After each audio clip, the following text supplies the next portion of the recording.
Hey guys, Michael from Copper vs Glass, and today we're going to be taking a look at the best budget smartwatch available in 2021. And this is it. Well, kind of. This is also it. Let me explain. Now, I've done a fair few videos on budget smartwatches here on the channel, and I basically liken it to a smartphone. Yes, you can buy the newest and greatest iPhone, for example, for over $1,000, or you can buy a brand new Pixel 5a for around the $300 mark. Yes, it's not necessarily going to be as good, but there's some really great features that maybe the other phone doesn't have that the other one does, and it's similar with the budget smartwatch options. Now, that's why in this video we've actually got two options to look at. I couldn't really pick my favorite between the two. I've been trying different options throughout the year, and these are the ones that I've come across that I've stuck to, and there's multiple reasons why. Maybe one is a bit faster than the other, maybe one has a better screen than the other, or maybe just some additional features that one doesn't have, so I couldn't necessarily pick a winner. But what we're going to be doing today is doing a deep dive in regards to exactly what you're going to be getting, the features, screen, and everything else that you can think of with these budget smartwatch options to try and figure out which one is the overall winner for 2021. So the ones we're looking at today is the Soundpeats Watch Pro 1, coming in at around $40 to $50, and then we've got the Qbot ID26, again coming in at around that $45 mark. Both of these have some really great options, so let's get straight to the unboxing. So both of these smartwatches come with very similar internals in terms of what you're getting in the box. You're of course going to get the smartwatch itself, a little bit of paperwork, and a USB to magnetic charger. Now, none of them feature any sort of Qi wireless charging or anything, which is a little bit of a shame. You can't just place it on your already existing wireless pad. And with some of these more budget options, the magnets on the actual charger aren't necessarily the best out there. The Soundpeats magnets are actually quite strong and hold on pretty well. However, the Qbot ones, I did have to maybe double check every now and then to make sure that it was going to be very secure so that it doesn't come off maybe in the middle of the night or just when you want to get some extra juice. Next up then we have the design. Now the Soundpeats Watch Pro 1 is going to have a full metal design. Now it's going to have a nice metal outer edge. You do also have the crown with a nice red accent to it. It's going to also have sort of like a 2.5D glass where it's going to be a curved glass on top as well. So again, it's going to feel really nice when you're scrolling around the UI and just generally using the watch itself. On the bottom you do have the standard heart rate tracker. Again, it is going to be a plastic bottom there, but again, not a massive problem considering the rest of the watch is going to be a full metal design. It's got a nice bit of weight to it. It does feel actually quite chunky. For some people, the actual size of the watch may be a little bit too big. However, for me, I've got quite large hands and wrists and things, so I do prefer a larger watch face, so this will actually fit in extremely well. Now the ID26 is a slightly different story. It's going to be a full plastic design. Now it does look extremely nice and it does feel quite sturdy, but it doesn't have that more premium feel of the Watch Pro 1. Again, it does have the crown on the side there. This one is going to be a square screen compared to the Soundpeats round screen, and again that's really down to personal preference. Again, on the back you are going to have the heart monitor as well, along with the magnetic charger that I mentioned before. Now both of them are going to come with rubber bands, basically for that more sort of sporty look and feel, and they're very easy to take off and change just using the pins on the back as well. So if you do want to customize either watch with different color watch bands, you've got the option to do so, or if you've got a watch band that's going to fit, which is around 22 millimeters, you can just mix it up and do any design that you want to with any watch band available. Now the Watch Pro 1 is going to come with a round display, which I personally prefer. Now yes, you may prefer a more squared off design, and you do get that with the ID206, but for me, I do like the more traditional watch face of a round design compared to a square one. Now the pixel density on the Watch Pro 1 is also a little bit higher. It actually looks extremely good, even with the sort of smaller text that you do find on these smart watches. It's still going to look very nice. Now we'll get on to actually how it looks outdoors, brightness and things like that in just a moment, but overall for me, I do actually prefer the overall kind of quality of the Watch Pro 1. Now the ID206 does have a square design to it, which some of you may prefer, but the pixel density of the screen isn't necessarily the best out there. However, it does get extremely bright for outdoor viewing. Now overall, I would say that I do prefer the Watch Pro 1 in terms of the overall screen design, but both of them are going to do a pretty good job, especially if you're going to be using them mainly for, fitness purposes and just need to see things on the screen in regards to steps, heart rate, any exercise that you may be tracking, and of course the time. Both of them are going to work extremely well. However, the Watch Pro 1 just just doesn't get bright enough. Now, this is one of the main reasons why I've put both of these watches in the category of the best watch of 2021.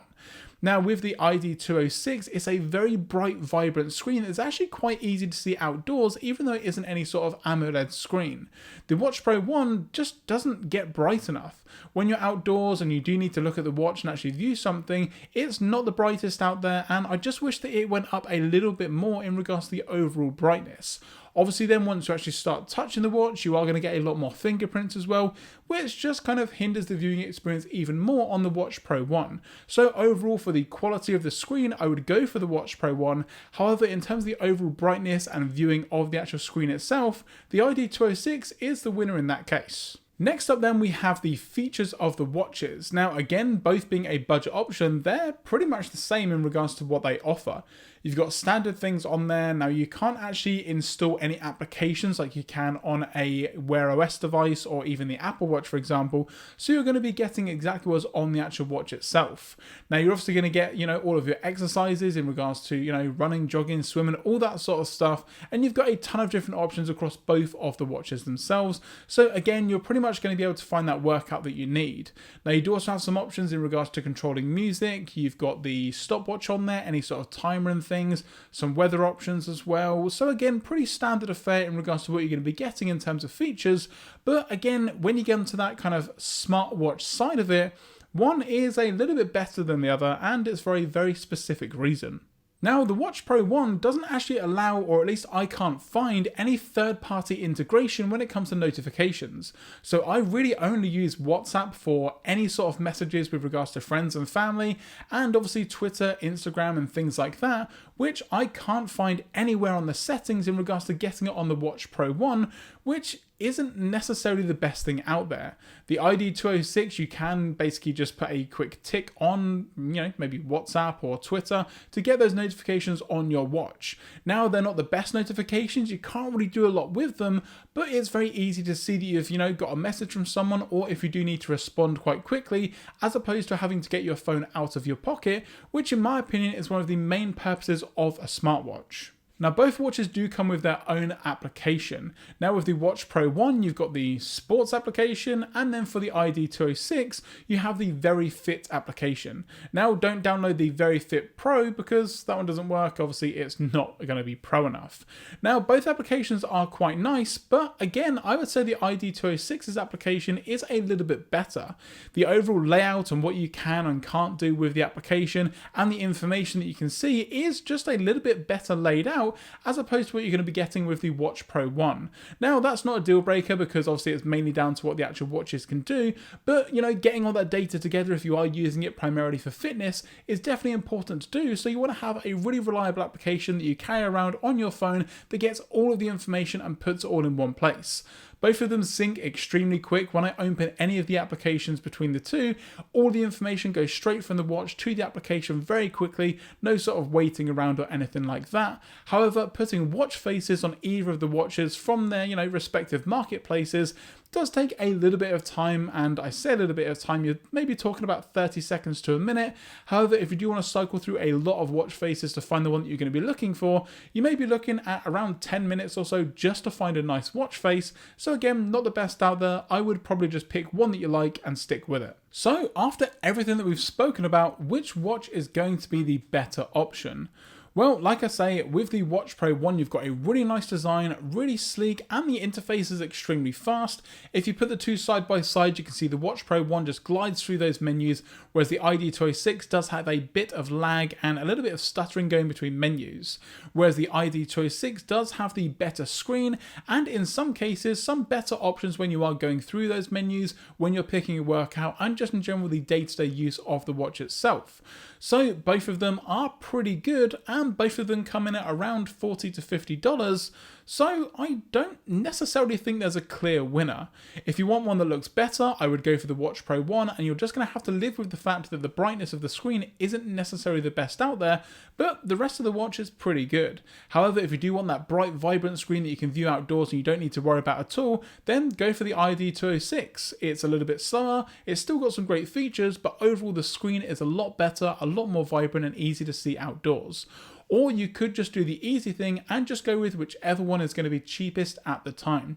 A lot of the time these budget smartwatches do have sales that reduce them by maybe $10 or even $20, so I would just kind of look around, see which one's going to be cheapest at the time, and then go for that one. Or alternatively, because they are so cheap, you could just get both if you really wanted to. And that's going to do it, guys, on the best budget smartwatch for 2021. If you've got any feedback or questions, let me know in the comments section down below or on Twitter at Copper vs Glass. If you're not already subscribed, now is a great time to do so. We've got a ton more videos coming up along with products, Android customization, plus a ton more. So don't forget to turn on notifications so you're notified anytime I post a new video here on the channel. I'm Michael from Copper vs Glass. Thanks very much for watching, and I will catch you guys in the next video. Alright, that one was pretty good. I mean, I'm pretty sure I'm going to go with the Watch Pro 1. I just prefer the design and it looks pretty good on my chunky wrists. So yeah, that's the one for me. But do you want this one? Alright, yeah? Cool. Alright, sure thing.